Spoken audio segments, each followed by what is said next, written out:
Welcome back to सुबह सवेरे पाकिस्तान। नाज़रीन, कुछ बात करेंगे वफाक और सिंध के दरमियान लफ्ज़ों की जंग, क्योंकि अदालत अब पहुंच चुकी है, उस पर भी बात करेंगे। तहरीक इंसाफ ने सिंध हाई कोर्ट में बल्दियाती इंतखाबात और गैर सियासी एडमिनिस्ट्रेटर तैनात करने से मुताल्लिक दरख्वास्त दायर कर दी। हाँ जी, बल्दियाती इंतखाबात और गैर सियासी एडमिनिस्ट्रेटर तैनात करने से मुताल्लिक सिंध हाई कोर्ट में पीटीआई रहनुमा खुर्रम शेर जमान समेत दीगर 6 अरकान हैं, उन्होंने अरकान जो असम्बली हैं उन्होंने फौरी समाअत की दरख्वास्त दायर किया, जिसमें मौक़िफ़ अपनाया गया कि सिंध में फौरी तौर पर बल्दियाती इंतखाबात एक तो करवाए जाएँ और सिंध में बल्दियाती सेटअप अगस्त 2020 में ख़त्म हुआ और कानून के मुताबिक 120 रोज़ में बल्दियाती इंतखाबात कराना होते हैं। बिल्कुल, ताहम साल गुजर जाने के बावजूद बल्दियाती इंतखाबात नहीं कराए जा रहे हैं और दरख्वास्त में कहा गया है कि अदालत सिंध में फौरी बल्दियाती इंतखाबात कराने का हुक्म दे और इंतखाबात होने तक गैर जानिबदार एडमिनिस्ट्रेटर तैनात किया जाए। इसी पर हम बात कर लेंगे। खुर्रम शेर जमान साहब हमारे साथ। खुर्रम शेर जमान साहब, अस्सलाम वालेकुम, गुड मॉर्निंग सर। आपका मौक़िफ़ सामने आया, दरख्वास्त जो दायर की गई है, क्या उम्मीद है आप लोगों को? और दूसरा, ये बल्दियाती इंतखाबात का जो मामला है उसको बहुत ज़्यादा जोड़ दिया जाता है नई मरदमशुमारी के साथ।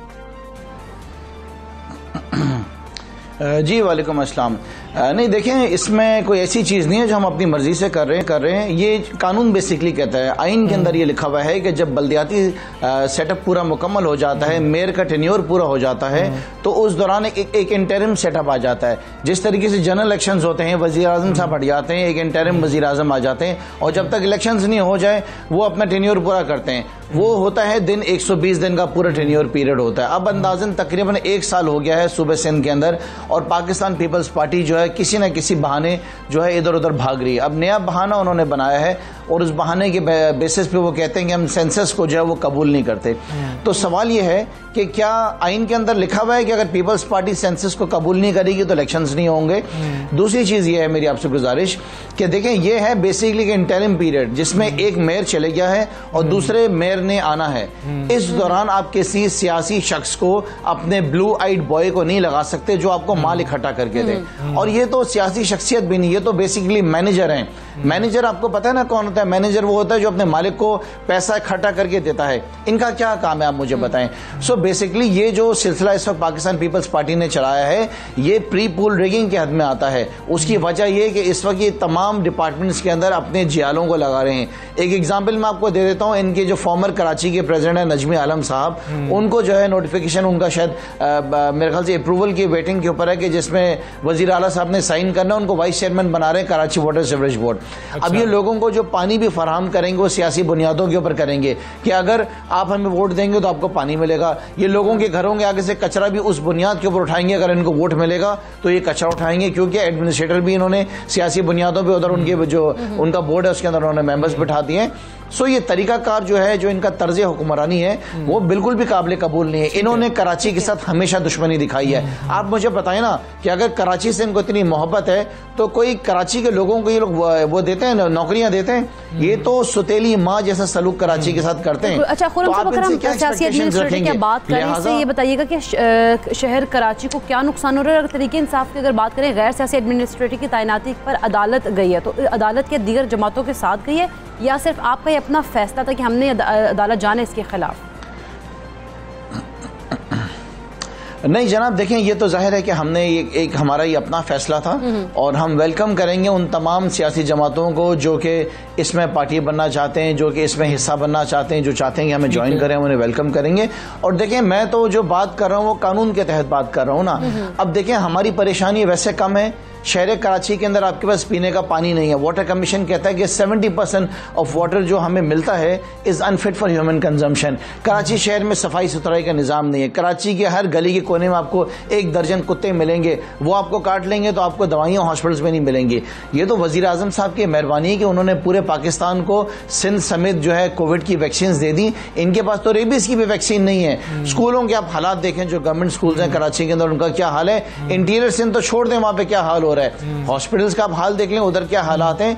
और सबसे बड़ी बात जो कराची शहर के अंदर लॉ एंड ऑर्डर के हालात हैं, जो स्ट्रीट क्राइम के हालात हैं, इंसान घर से निकलता है अपनी मोटरसाइकिल पे, अपने साथ में पर्स लेके, अपना मोबाइल लेके, कोई गारंटी नहीं है उसमें से कोई ना कोई एक चीज उसकी गायब होगी। हजारों की तादाद में महीने का एवरेज है, गाड़ियां चोरी हो रही हैं, मोटरसाइकिलें चोरी हो रही हैं, लोगों के मोबाइल फोन छिन रहे हैं। खवातीन शॉपिंग पे निकलती हैं, घर आती है, पीछे एक मोटरसाइकिल फॉलो कर रही होती है। ये लॉ एंड ऑर्डर के हालात हैं। और इनके जितने भी मैनेजर्स हैं वो तमाम बिजी हैं अपने आकाओं को खुश करने के लिए। मिले। तो इस दौरान अगर हम तहरीक इंसाफ जो कि मैंडेट लेकर आई है, जो कराची को ओन करती है, जिसको कराची शेरजमान साहब आपसे ये जानना चाहेंगे कि सेंसस का जो मामला है, सिर्फ पीपल्स पार्टी ये बात नहीं कर रही है, MQM पाकिस्तान ने भी ये बात कही और तमाम जमातें जो हैं उनको एतराज़ात हैं इसके ऊपर। अब आप क्या चाहेंगे, आपकी प्ली क्या है कि किस सेंसस के मुताबिक करवाया जाए? MQM पाकिस्तान तो कह रही है कि 1998 के सेंसस के मुताबिक करवा लिया जाए। ऑपोजिशन पार्टीज ही एक पेज पर नजर नहीं आ रही। ये सेंसस वजीर आजम इमरान खान ने तो नहीं कराया था ना, ये सेंसस तो इनके दौर के अंदर हुआ था। इनके जो साथी हैं नवाज शरीफ और वो जो इनके साथी हैं आसिफ अली जरदारी, इनके दौरों के अंदर हुआ था ना। इन्होंने तो हमसे ये डिमांड किया, पहले जो है पाकिस्तान पीपल्स पार्टी की हुकूमत ने कहा कि जब तक ये सेंसस को ऑफिशियली अनाउंस नहीं करेंगे हम बल्दियाती इलेक्शंस की तरफ नहीं जाएंगे। हमने उसको अनाउंस कर दिया। हम तो उससे बढ़कर आगे चले गए। ये कहते हैं कि गिनती कराएं वापस। अब आप मुझे बताएं, 4 साल हो गए, पता नहीं कितना टाइम हो गया लास्ट सेंसस को। ये कहते हैं साबित करने के लिए वापस गिनती कराएं किसी एक शहर की। कोई अंदाजा उस पर कितने अरब रुपए खर्च होंगे? हमने वजीर आजम ने उससे बढ़कर फैसला किया कि नहीं, हम वापस सेंसस कराएंगे। हम तो पूरे पाकिस्तान में नए सेंसस की तरफ जा रहे हैं। हमने तो लॉ एनफोर्समेंट एजेंसी से टाइम मांग लिया उनसे, तो हम तो टाइमलाइन अनाउंस करने लगेंगे कि कब तक आपके सेंसस होंगे। उससे बढ़कर बात करें। So basically Pakistan Peoples Party ये बात जानती है कि जिस तरीके से इनका खात्मा कश्मीर, गिलगित बल्तिस्तान, KP, पंजाब से हुआ है, इसी तरीके से इनका खात्मा इलेक्शंस के जरिए सूबे सिंध से भी होगा। सो वो नहीं चाहते कि वो बल्दियाती इलेक्शंस की बहुत शुक्रिया आपका। पाकिस्तान से आप बात कर रहे थे, पाकिस्तान तहरीक इंसाफ को जो एतराज़ात हैं वो आपने सुने और अब तो वो अदालत जा चुके हैं और हाईकोर्ट जो फैसला करेगी उसके बाद ही मालूम होगा कि अगला लाएअमल पाकिस्तान तहरीक इंसाफ का क्या होता है। हम आगे बढ़ेंगे, हम बात करेंगे लाहौर में कोरोना की वैक्सीन ना लगवाने वालों के खिलाफ आज से घेरा तंग कर दिया गया और आज से शहर के तमाम शॉपिंग मॉल्स में बगैर वैक्सीनेशन अफराद को गिरफ्तार करने का फैसला किया गया। अब अरेस्ट होगा जो लोग। बड़ा सख्त फैसला है, किन लोगों को गिरफ्तार किया जाएगा ये जानना बहुत ज़्यादा ज़रूरी है। और क्या वाकई ऐसा है कि अब गिरफ्तारियां अमल में लाई जा रही होंगी, ये क्लैरिटी भी बहुत ज़्यादा ज़रूरी है। कमिश्नर ऑफिस लाहौर में कोविड SOPs और वैक्सीनेशन के हवाले से सख्ती का फैसला किया गया, जिसके मुताबिक वैक्सीन ना लगवाने वाले शहरी को कोई सर्विस फराहम नहीं की जाएगी। इसका ऐलान पहले ही कमिश्नर लाहौर डिवीजन कर चुके हुए हैं और ट्रांसपोर्ट, फ्यूल और रेस्टोरेंट्स में सर्विसेज फराहमी बंद कर दी जाएगी। अब आप सोचें क्या होगा, ATMs नहीं चल रही होंगी। दुकान, मार्केट, शॉपिंग मॉल्स पर आने वाले हर शहरी की वैक्सीनेशन जो है वो चेक की जाएगी और शॉपिंग मॉल्स में ग्राहकों का दाखिला जो है वैक्सीनेशन से मशरूत होगा। जिसने वैक्सीन अपने आप को लगवाई होगी, जो वैक्सीनेटेड होगा, वो तो जाके तो फैसिलिटीज़ जो है वहाँ से ले सकता है, लेकिन जो जिसने नहीं किया होगा तो उसको एंट्रेंस की भी इजाज़त नहीं होगी। अच्छा, एक ये जो हम बहाना बनाएंगे ना कि जी कि देखें मेरे पास तो सर्टिफिकेट इस वक्त मौजूद नहीं है तो आप लोगों को हम ये बता दें ये कोई मुश्किल काम नहीं है। एक मोबाइल से एक मैसेज होगा ID कार्ड का और सब कुछ क्लियर होके सामने आ जाएगा। तो ये भी हम जो है ना इस तरह का चक्कर नहीं दे पाएंगे। तो ये अब बेहतर है कि हम खुद को वैक्सीनेट करवा लें। खैर, जो गिरफ्तारी वाली बात हो रही है, सख्तियों वाली बात हो रही है, ये हमें जान लेना बहुत ज़्यादा ज़रूरी है। Commissioner Lahore captain retired Mohammad Usman साहब मौजूद हैं। कमिश्नर साहब अस्सलाम वालेकुम, गुड मॉर्निंग। कमिश्नर साहब पहले ये बता दें कि क्या क्या पाबंदियाँ होंगी, ये वाकई गिरफ्तारियाँ होने जा रही हैं, किन लोगों की होने जा रही हैं? जी वालेकुम अस्सलाम, बहुत बहुत शुक्रिया जी। मैं सबसे पहले तो बहुत शुक्रिया अदा करता हूँ। आप हमेशा हमारा ये जो कोविड वाला इशू है इसको बड़े अच्छे तरीके से न सिर्फ हाईलाइट करते हैं बल्कि प्रॉपर अवेयरनेस लोगों में लेके जाते हैं। हाँ जी, बिल्कुल दुरुस्त बात है। अब वो वक्त शायद आ गया है कि हमें तमीज़ करनी है उन लोगों में जो रिस्पॉन्सिबल हैं और उन लोगों में जो इररिस्पॉन्सिबल हैं। मैं रिस्पॉन्सिबल और इररिस्पॉन्सिबल इस हवाले से कह रहा हूँ कि जो लोग वैक्सीनेटेड हैं और जो लोग अनवैक्सीनेटेड हैं। हमारे पास अदाद शुमार के मुताबिक लाहौर में इस वक्त 40% लोग ऐसे हैं 18 साल प्लस के जिन्होंने कम से कम एक डोज लगवा ली है। इसकी हाइंडसाइट ये है कि 60% लोग ऐसे हैं जिन्होंने बिल्कुल कोई वैक्सीनेशन नहीं लगवाई। अभी तो हम आज से 17 वाली ब्रैकेट में एंटर हो गए हैं, तो मैं तो अभी 18+ की बात कर रहा हूँ। जैसे ही हम 17 वाली ब्रैकेट में एंटर होंगे ये परसेंटेज एकदम से नीचे ड्रॉप कर जाएगी। तो मैं ये बात बिल्कुल वाज़ेह तौर पर बताना चाहता हूँ कि हुकूमत पाकिस्तान का ये फ़ैसला है कि अब हम इन लोगों के दरमियान में तमीज़ करेंगे। इनको सर्विस डिलीवरी जो है उसमें तकलीफ़ आएंगी, इनको प्रॉब्लम होगी। मुख्तलिफ जो सेक्टर्स हैं उनके लिए डेडलाइंस जो हैं वो पहले से दे दी गई थी। हमारे पास सफिशिएंट क्वांटिटी के अंदर वैक्सीन अवेलेबल है। हम वैक्सीनेशन के जो सेंटर्स हैं उनकी तादाद भी अब सैकड़ों में कर चुके हैं। ये भी बहाना नहीं है कि आप वैक्सीनेशन सेंटर नहीं जा सकते। लाहौर में हर यूनियन काउंसिल में कम से कम एक सेंटर मौजूद है, अगर कुछ ऐसी भी हैं जिसमें 2-2, 3-3 भी हैं। कम से कम एक यूनियन काउंसिल, हर यूनियन काउंसिल में एक सेंटर मौजूद है और बाकायदा उसकी पब्लिसिटी हो रही है, तशहीर हो रही है। सोशल मोबिलाइजर्स वहाँ से निकल के घर घर जाके लोगों को बता रहे हैं कि वैक्सीनेशन सेंटर आ गया है, पहली डोज अवेलेबल है, दूसरी डोज अवेलेबल है, हर किस्म की वैक्सीन अवेलेबल है। अब ये बहाना नहीं है कि जी हम गए थे और हमें वैक्सीन नहीं मिली या सेकेंड डोज नहीं मिल रही। तमाम हमारे पास सहूलियात मुयसर हैं। इन लोगों को अब हमें थोड़ा सा तफरीक करके, थोड़ा सा जब तक हम ये एहसास नहीं दिलाएंगे कि वो गलती कर रहे हैं, मेरा नहीं ख्याल कि हम अपने टारगेट्स को अचीव कर सकते हैं। मेरा तो ये ख्वाहिश थी। रिस्ट्रिक्शंस हैं। अमल दरामद की अगर बात करें तो अमल दरामद करवाने के लिए क्या प्लान बनाया गया है, उस बारे में ज़रा हमें बताइएगा। जी, कॉम्प्रिहेंसिव प्लान बना है।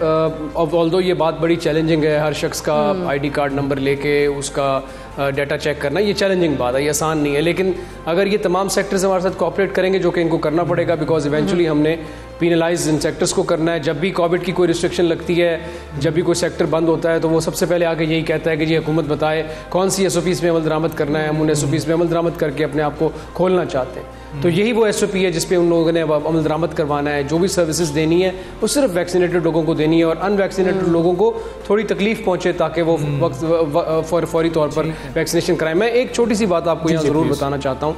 देखिए, हम अभी सिर्फ ये सर्विसेज के डिनाइल की बात कर रहे हैं। परसों अमेरिका के अंदर एक बहुत लैंडमार्क जजमेंट आई। एक जज ने एक खातून से पूछा, एक कस्टडी का केस था, एक जज ने एक खातून से पूछा क्या तुमने वैक्सीनेशन कराई हुई है। जज खातून ने कहा मैंने नहीं कराई हुई, मेरे डॉक्टर ने मना किया है। उसने कहा तुम्हें अपने बेटे से मिलने का राइट नहीं है। ये लैंडमार्क जजमेंट है कोविड की वैक्सीनेशन को लेके, अमेरिका के अंदर ये जजमेंट हुई है। तो अगर माँ को अपने बच्चे से नहीं मिलने दिया जा रहा क्योंकि वो इतनी गैर जिम्मेदार है कि उसने वैक्सीनेशन नहीं कराई, तो यहाँ तो हम सिर्फ सर्विस डिनाइल की बात कर रहे हैं कि पेट्रोल नहीं मिलेगा, आप किसी रेस्टोरेंट में नहीं जा सकते। तो ये छोटी चीज़ें हैं। हमें उस वक्त से बचना चाहिए जब जहाँ ज़्यादा सख्त मैयर्स लिए जाएंगे और सब लोगों को रियलाइज़ करना चाहिए कि अपने आप को प्रोटेक्टेड रखेंगे तो आप सोसाइटी को भी प्रोटेक्टेड रखेंगे। आपकी प्रोटेक्शन में सिर्फ आपकी प्रोटेक्शन है बल्कि आपके अजीज़ आपके जी यही जजमेंट जो आप शेयर कर रहे हैं, इससे भी एक सवाल जन्म लेता है, वो भी मैं आपसे पूछना चाहूँगा। साथ ये हम तफरीक कर रहे हैं जो लोग वैक्सीनेटेड हैं और जो लोग वैक्सीनेटेड नहीं हैं, तो हमें एक तफरीक शायद उनमें भी करनी होगी जिन्होंने पहली डोज लगवा रखी है और जिन्होंने पहली डोज भी नहीं लगवा रखी है, और वो लोग जिन्होंने पहली डोज लगवा रखी है और दूसरी डोज का वक्त आ चुका है या वो गुजर चुका है, उन्होंने सेकंड डोज नहीं लगवाई, उनके लिए क्या पाबंदियां होंगी ये भी बता दीजिएगा। दूसरा, ये जो जजमेंट है, कुछ ऐसे केसेस तो हैं बहरहाल जिनके डॉक्टर्स अलाउ नहीं कर रहे कि आप वैक्सीनेट करवाएं, उनके लिए हम क्या फैसला करेंगे? उनके लिए भी सर्विसेज रोक दी जाएंगी? देखिए, बहुत कम केसेस हैं, चंद अशारिया परसेंटेजेस के अंदर जो बहुत ज़्यादा इम्यूनो कॉम्प्रोमाइज्ड है, इम्यूनो सप्रेसेंट यूज़ करते हैं, बहुत उंगलियों में गिनने वाले लोग हैं, ठीक है ना। उसमें कोई ऐसी बात नहीं है, वो डॉक्यूमेंट्स जो हैं वो दिखा के तो वो एग्जाम्पशन ली जा सकती है। हम तो अभी 60% आबादी की बात कर रहे हैं, अशारिया 6% की या अशारिया 0.6% की बात नहीं कर रहे। जो आपने सेकेंड डोज की बात की, बहुत अच्छा सवाल है। ये जो आज हम रिस्ट्रिक्शंस लगाने जा रहे हैं ये उन लोगों के लिए हैं जिन्होंने कोई डोज नहीं लगवाई, ठीक है। कम से कम एक डोज लगवाने वाले के लिए ये एग्जाम्पशन मौजूद होगी। सेकंड डोज की जो डेडलाइन है वो 30 सितंबर है। कुछ केसेस में वो अक्टूबर की 15 तारीख है और कुछ केसेस में वो 30 सितंबर है। तो हम लोगों को मौका दे रहे हैं जिन्होंने फर्स्ट डोज लगवाई हुई और वो सेकंड नहीं लगवा रहे कि वो अपनी सेकंड डोज भी लगवा लें। मैं ये बात यहाँ पर वाज़े तौर पर बताना चाहता हूँ कि हमारे पास बहुत सफिशिएंट इंटरनेशनल एविडेंस है कि ये जो डेल्टा वेरिएंट है ये पार्शली वैक्सीनेटेड लोगों को बहुत ज़्यादा इफेक्ट करता है। तो जो लोग ये सोच रहे हैं कि उन्होंने एक टीका लगवा लिया और दूसरे की ज़रूरत नहीं है, उनसे मेरी गुजारिश है कि इस वक्त जो हमारे पास पाकिस्तान में कोविड की चौथी लहर आई हुई है उसमें प्रीडोमिनेंट जो वेरिएंट है वो डेल्टा वेरिएंट है। और डेल्टा वेरिएंट खास तौर पे इवन जिन्होंने अच्छी वैक्सीन भी लगवाई हुई हैं उनको भी वो पार्शली वैक्सीनेटेड लोगों को इफेक्ट कर रहा है। तो इसलिए फौरी तौर पर अपने आप को प्रोटेक्ट करवाएं, फौरी तौर पर वैक्सीनेशन हासिल करें। आपको कोई प्रॉब्लम हो रही है इस हवाले से 1033 हेल्थ डिपार्टमेंट का नंबर है, 1716 कमिश्नर ऑफिस का नंबर है। प्लीज़ हमारे से आके अप्रोच कीजिए। कोई आपकी प्रॉब्लम है डेटा एंट्री के हवाले से, कोई आपकी प्रॉब्लम वैक्सीनेशन के हवाले से है, हमें अप्रोच करें, we will resolve your problem. Commissioner साहब, हमें कोविड की इस जंग में लाहौर ATM के हवाले से आपसे जानना चाह रहे हैं, क्या जो लाहौर के रिहायशी हैं उनका डेटा भेज दिया गया है बैंक्स को कि इन्होंने अभी वैक्सीनेट नहीं करवाया तो इनके ATM ब्लॉक कर दिए जाएं? उस हवाले से बताइएगा। वो एक फ़ैसला हो रहा था और बड़ी तादाद में लोग हैं जिनके डोमिसाइल कह लें, जिनका मुस्तकिल पता कह लें या आर्जी पता कह लें, वो लाहौर का नहीं है लेकिन वो लाहौर में मकीम हैं, तो उन लोगों के लिए क्या फ़ैसला होगा? देखिए जी, कुछ चीज़ें ऐसी हैं जो नेशनल लेवल पे डिसाइड हो रही हैं। जब नेशनल लेवल पे हम बात करते हैं तो आपको पता है कि हमारा कंसोलिडेटेड नेशनल डेटाबेस है, एक डेटाबेस है, हम वो तमाम की तमाम जो फाइनेंशियल इंस्टीट्यूशंस हैं वो डेटाबेस नादरा से डायरेक्टली पिक कर सकते हैं। तो ये बात जो फाइनेंशियल सर्विसेज की ब्लॉकेट की बात है, ये बिल्कुल एनसीओसी में ज़ेर गौर है और इसके लिए कोई डाटा भेजने की ज़रूरत नहीं है। वन लाइन के ऊपर हर शख्स के आईडी कार्ड के ऊपर अगर वो वैक्सीनेटेड नहीं होगा, फाइनेंशियल सर्विस ब्लॉक हो जाएगी। उसके लिए अलग से कोई डाटा कंपाइल करने की ज़रूरत नहीं है। इस पर बहुत सीरियस कंसिडरेशंस हो रही हैं और आने वाले दिनों में ये मैयर भी लिए जा सकते हैं। लेकिन हमारा ये ख्याल है, कंसिडरिंग द फैक्ट के पूरे पाकिस्तान के अंदर जो टारगेट्स एनसीओसी ने सेट किए थे वो ज़्यादातर लोगों ने मीट किए हैं, इसलिए हम ये समझते हैं कि ये इंपॉर्टेंट बात है कि हम लोगों को कन्विंस करके ये काम करवाएं, बजाय इसके कि वो कोई उल्टे सीधे तरीके ढूंढ के चीटिंग करने की कोशिश करें सिस्टम को। इसलिए हम ये कोशिश कर रहे हैं कि लोगों को कन्विंस करें। इमीडिएटली उन सर्विसेज का डिनाइल किया गया है जो ट्रैवलिंग से एसोसिएटेड है, यानी कि होटल इंडस्ट्री है, यानी कि ट्रांसपोर्ट इंडस्ट्री है, यानी कि रेलवे इंडस्ट्री है। ये जो बीमारी है पूरी दुनिया में ये टूरिज्म की वजह से फैली है या मोबिलिटी की वजह से फैली है। टूरिज्म शायद गलत लफ्ज मैं यूज कर गया, लेकिन ये बुनियादी तौर पर मोबिलिटी की वजह से फैली है। इंसान की ability to move from one place to the other, उसकी वजह से ये 3-4 माह के अंदर बीमारी चाइना से होकर पूरी दुनिया का चक्कर लगा के दोबारा चाइना पहुंच गई। तो जो लोग मूव कर रहे हैं, अगर हम उन्हें टारगेट करेंगे तो हम ये बीमारी को कंटेन करने के लिए जल्दी अच्छे फैसले कर सकते हैं। तो मेरा ये ख्याल है कि तमाम लोगों को हुकूमत की इस ड्राइव को नेगेटिवली नहीं देखना चाहिए, इसको पॉजिटिवली देखना चाहिए। जिन्होंने वैक्सीनेशन कराई है वो दूसरे लोगों को इनकरेज करें और जिन्होंने नहीं कराई हुई वो प्लीज़ इस बात को समझें, इस बात को रियलाइज़ करें कि अब तमाम चीज़ें हमारे पास मौजूद हैं, हमारे पास रिसोर्सेज हैं, हमारे पास सप्लाई लाइन बहुत अच्छी अवेलेबल है, हमने बहुत अच्छी कोल्ड चेन मैनेज की हुई है। प्लीज़ आइए और अपने आप को वैक्सीनेट कराइए और अपने आप को। कमिश्नर साहब बहुत शुक्रिया आपका, सुबह सवेरे पाकिस्तान से आप बात थे और ये बहुत ज़्यादा ज़रूरी है। खैर वो जो फाइनेंशियल रिलेटेड चीज़ें हैं उसके वाले से उन्होंने कहा कि अभी शायद आप लोगों को थोड़ा सा रिलैक्स आप उसमें हो सकते हैं, लेकिन वो लग जाएंगे रेस्ट्रिक्शंस। फिर भी हम क्यों इंतज़ार कर रहे हैं, बहरहाल तो ये होना ही है, तो हम जल्दी वैक्सीन लगवा लेते हैं। हमने बाद में भी तो वैक्सीन लगवानी है, जब आप पे जुर्माने किए जा रहे होंगे ये भी वक्त आएगा, वो वक्त भी दूर नहीं जा रहे होंगे, तो फिर आप उस वक्त से पहले ही डर जाएं और अपने आप को वैक्सीनेट कराएं, क्योंकि ज़रूर अपने मुश्किल में अपने आप को भी डालना, अपने घर वालों को भी डालना, अपने आप को वैक्सीनेट कराएं। और मेरी तो दुआ है कि ये जो इस वक्त मेयर्स लिए जा रहे हैं लाहौर के अंदर खुसूसी तौर पर, ये इतने कामयाब हों कि बाकी पाकिस्तान के अंदर भी ऐसे ही फैसले कर लिए जाएँ ताकि ज़्यादा से ज़्यादा लोग वैक्सीनेट हो सकें। हम कोरोना की चूँकि बात कर रहे हैं इकराम, तो एक जानिब तो लोगों की जानों को इसने निशाना बनाया है, वहीं पे लाखों अफराद की मुलाजमतें भी छिन गई हैं। ये बहुत बड़ा मसला है। बिल्कुल ये मसला तो है, मगर मशहूर अमरीकी जरीदे फोर्ब्स की इस हवाले से एक दिलचस्प रिपोर्ट जो है वो सामने आ गई है, जिसमें बताया गया है कि 2020 में अपनी मुलाजमतें खोने वाली 50 लाख खवातीन में से 18 लाख खवातीन को दोबारा नौकरी करने में कोई दिलचस्पी नहीं थी। और रिपोर्ट के मुताबिक उन खवातीन की नौकरी छोड़ने की बड़ी वजह जो है वो उकताहट और थकन बताई गई है। हाँ जी, और क्योंकि काम के साथ साथ बच्चों को और घरों की देखभाल जिम्मेदारी भी उन्हीं के कांधों पर थी, तो इस वजह से उन्होंने ये फैसला किया। लेकिन वो कुछ सुस्त खवातीन नहीं है, पहले तो हम अपने जहन में ये बिल्कुल क्लियर कर लें, ये रिपोर्ट बिल्कुल क्लियर बता रही है उनको ऑल्टरनेट कुछ अच्छा मिल गया, उनको उसकी जगह नेमुल बदल अगर हम बात करें तो कुछ बेहतर मिल गया, और वो बहुत ही बेहतर है। वो हम आपके साथ शेयर करते हैं कि उन्होंने नौकरी छोड़ने के बाद अपने कारोबार को तरजीह दी है, उसमें संजीदा नजर आई हैं। कुछ छोटा कर लिया जाए कारोबार, कुछ बेहतर कर लिया जाए, लेकिन कारोबार कर लिया जाए जिसमें टाइम भी फ्लेक्सिबल होगा और आप अपनी मर्जी से काम कर सकते हैं। बिल्कुल, वो अपनी जो जिस तरह से उनकी घर की रूटीन होती है वो उसको मैनेज करते हुए अपना जो कारोबार है उसको भी मैनेज करती हैं। फोर्ब्स मैगजीन के मुताबिक खवातीन की जानिब से बिजनेस रजिस्ट्रेशन में रवा साल 25% इजाफा देखा गया है, जिसमें ज़्यादातर खवातीन जो हैं वो बिजनेस और करियर कोचिंग बिजनेस चला रही हैं। अच्छा, पाकिस्तान में भी खैर यही सूरत हाल है, हज़ारों खवातीन नौकरियों से हाथ धो बैठी और अब दोबारा नौकरियां या तो मिल नहीं रही हैं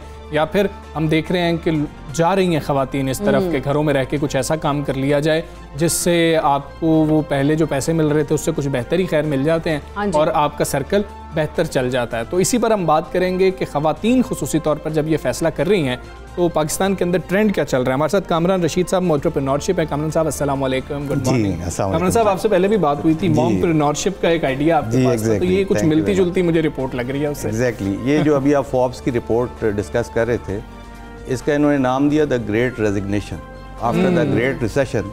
it is basically the great resignation. तो people have realised during corona, ये जो हुआ इसकी पेंडेमिक के दौरान जो इनको वर्क फ्रॉम होम का कॉन्सेप्ट स्टार्ट हुआ, तो पीपल थॉट कि उन्होंने देखा कि फर्स्ट टाइम वो फैमिली से मिले, यानी कि उनको एक टाइम मिला, क्वालिटी टाइम मिला विद द फैमिली, और खासकर फीमेल्स के साथ जो इनइक्वल डिस्ट्रीब्यूशन ऑफ वर्कलोड है, यानी कि फैमिली प्लस बिजनेस, तो obviously they felt like they were productive in terms of both areas, यानी कि वो फैमिली टाइम को भी प्रोडक्टिव कर सकें और वो अपने बिजनेस टाइम को भी वर्क फ्रॉम होम से प्रोडक्टिव कर सकें। तो अब जो organization in future equally balance लेके चलेंगी, work from home and maybe office hybrid solution, वहाँ तो बात चल जाएगी। लेकिन जहाँ पर ये सिर्फ फिर से वापस ऑफिस जाना पड़ेगा, वहाँ पे females are not 1 out of 4 जो जॉब कर रही थी females, they are not coming back to office. Even 1.8 million जिनकी जॉब क्विट हो गई थी, लेकिन जो जॉब पे हैं उसमें भी 1 out of 4 is not coming back to office. और अगर आप ये देखें यानी कि वर्ल्ड वाइड, तो वुमेन एंटरप्रेन्योर्स का 3 ट्रिलियन जो US डॉलर है, this is basically their contribution in US economy, only alone in US economy. अच्छा, अगर आप टॉप 3 कंट्रीज़ देखें वुमेन एंटरप्रेन्योर्स की, तो you will be very impressed कि that is not US, that is not New Zealand, that is basically Ghana, and the second one is Russia, the third one is Uganda. And what they are doing is basically वो उनको support कर रहे हैं in terms of financial access and knowledge assets. ठीक है, एक ecosystem provide करना is the main challenge right now. अब पाकिस्तान, अगर आप इन्हीं स्टैटिस्टिक्स को ले आएँ, 3 ट्रिलियन, तो पाकिस्तान में 46% women population, which is equivalent to approximately जो मैन पॉपुलेशन है। तो लेट्स अज्यूम कि अगर हम इनको एक्टिवेट कर लें समहाउ, तो व्हाट आर द चैलेंजेस? क्या एक फीमेल को घर से उठ के काम करने में चैलेंजेस क्या हैं? तो उसके अंदर जो मेन चैलेंज है वो ये है, एक तो सॉफ्ट स्किल्स हैं, एक फिर उसके अलावा आपकी लाइफ स्किल्स है। हमारा जो मेन चैलेंज है वो फाइनेंशियल एक्सेस, नॉलेज एसेट से हटकर जो आपके ऊपर पीयर प्रेशर है, फैमिली प्रेशर है, जो रिस्ट्रिक्शंस हैं, उसकी वजह से बेसिकली फीमेल्स आर नॉट, यानी कि there are many lot of females जो कि इस में आ गई हैं एंटरप्रेन्योरशिप में, और जो अपॉर्चुनिटीज़ आगे आ रही हैं एंटरप्रेन्योरशिप में, स्टार्टअप्स में, दे आर ह्यूमंगस। यही आपसे हमने जानना है, क्योंकि ख़वातीन घर में ख़ास तौर पे बैठी आपको देख रही हैं, आप माहिर हैं इस चीज़ में, वो चाहती हैं कि कुछ ना कुछ कर लें। तो अब ऐसे हालात के अंदर एक तो वो ख़वातीन जिनकी नौकरियां चली गई या उन्होंने पेंडेमिक में छोड़ दिया, दूसरी वो ख़वातीन हैं जो हाउस वाइफ्स हैं लेकिन वो कुछ करना चाहती हैं, क्या कर सकती हैं? देखिए, इसके अंदर इस वक्त बड़ी अपॉर्चुनिटीज़ हैं right now at the moment. Internet access होने से और लोगों का इंटरनेट से परचेजिंग करने के इंटरेस्ट जो कोविड के दौरान क्रिएट हो गया, या उनकी एक कंफर्ट लेवल जिसे कहते हैं आप, वो इंक्रीज़ हो गया। तो आप ख़वातीन को बाहर निकलने की ज़रूरत भी नहीं है, they can sit at home and they can do multiple jobs। और उसके लिए एजुकेटेड या इलिटरेट का भी इतना कोई डिफरेंस नहीं है, क्योंकि आपके पास जो एक्सेस है इंटरनेट की, वो आपके लिए बहुत सी चीज़ें ऑलरेडी बिल्ड चीज़ें आपको मिल रही होती हैं इंटरनेट। हम लोग एक प्रोग्राम लेकर आ रहे हैं जिसके अंदर हम वुमेन एंटरप्रेन्योर्स को और मॉमप्रेन्योर्स को ट्रेन करने जा रहे हैं, ये लाइफ स्किल्स के ऊपर और सॉफ्ट स्किल्स के ऊपर। और इसके साथ वो घर बैठे without any investment they can start the business. जो फर्स्ट 100 वुमेन सेलेक्ट होंगी इसके लिए, they will be given an opportunity, it will be a free course for them how to become entrepreneur. आप सोचें, आप 46% पॉपुलेशन को अगर हम लोग एक्टिवेट कर लेते तो द काइंड ऑफ इकोनॉमिक, जैसे चाइना में ज़बरदस्त एक आप कह रहे हैं कि होगा एक चीज़ कि अगर हम इतने % जो ख़वातीन उनको एक्टिव करते हैं। एग्जैक्टली। तो आप ये देखें, चाइना के अंदर 46% GDP में शेयर कर रही हैं फीमेल्स।